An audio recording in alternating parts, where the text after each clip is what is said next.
വൈബി ഈഡൻ 21,000 കടന്ന് വളരെ സേഫ് ആയി സ്മൂത്ത് സെയിലിംഗ്. 41,397 വോട്ടിന്റെ മാർജിനിൽ നിൽക്കുകയാണ്, ലീഡ് നിലയിൽ നിൽക്കുകയാണ് വയനാട്ടിൽ രാഹുൽ ഗാന്ധി. ഇന്ത്യ മുന്നണി വീണ്ടും അടുത്തടുത്ത് വരുന്നു. 5 സീറ്റിന്റെ മാത്രം വ്യത്യാസമേ ഉള്ളൂ. 255 സീറ്റുകളിൽ NDA, 250 സീറ്റുകളിൽ ഇന്ത്യ മുന്നണി. ഉത്തർപ്രദേശിൽ എന്തായിരിക്കും സംഭവിച്ചിട്ടുണ്ടാവുക? ഉത്തർപ്രദേശ്, മഹാരാഷ്ട്ര സംസ്ഥാനങ്ങളിൽ കനത്ത തിരിച്ചടി ഉണ്ടാവുന്നു BJPക്ക് എങ്കിൽ എന്തുകൊണ്ട് അത് സംഭവിക്കുന്നു?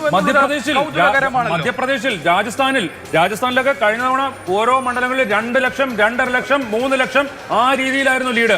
അതിനെ മറികടന്ന് 6ഉം 7ഉം സീറ്റുകളിൽ കോൺഗ്രസ് ലീഡ് ചെയ്യണമെങ്കിൽ 6223 വോട്ടുകൾക്ക് നരേന്ദ്രമോദി ഈ നിമിഷവും PTIയുടെ tweet press trust of India പറയുന്നു, prime minister Narendra Modi trailing behind Congress Ajay Rai by 6,223 votes in Varanasi seat in Uttar Pradesh. 10 സീറ്റുകളിലാണ് lead നിലയിൽ വ്യത്യാസമുള്ളത്. NDA 260, ഇന്ത്യ മുന്നണി 250 സീറ്റുകളിൽ ലീഡ് ചെയ്യുന്നു. കഴിഞ്ഞ പ്രാവശ്യം എപ്പോഴെങ്കിലും നരേന്ദ്രമോദി ട്രെയിൽ ചെയ്തതായിട്ട് നമ്മൾ ഓർമ്മയില്ല.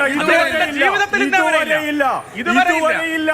ഹരിശ്ചന്ദ്രഘട്ടിൽ എരിഞ്ഞൊടുങ്ങുന്നത് ആരുടെയൊക്കെ സ്വപ്നങ്ങൾ, മണികർണികാഘട്ടിൽ എരിഞ്ഞൊടുങ്ങുന്നത് ഏതൊക്കെ ചിതകൾ. ഒറ്റ സീറ്റിന്റെ വ്യത്യാസം 260. ഇത് ഇഞ്ചോടിഞ്ചാണ്. മാവേലിക്കരയിലും പാലക്കാടും UDF ലീഡ് തിരിച്ചു പിടിക്കുന്നു.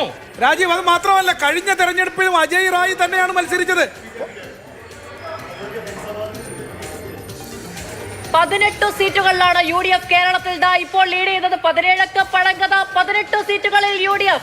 ആലത്തൂരും മാത്രമാണ് LDFിനൊപ്പമുള്ളത്. സുരേഷ് ഗോപി തൃശൂരും, ബാക്കി എല്ലായിടവും സ്വന്തം പേരിൽ ഈ സമയത്ത് ഈ മൊമെന്റിൽ എഴുതി ചേർത്ത UDF. അയോധ്യയുടെ ഫൈസാബാദിൽ ഇമ്രാൻ മസൂദിന്റെ ലീഡ് നഷ്ടമായിരിക്കുന്നു BJP.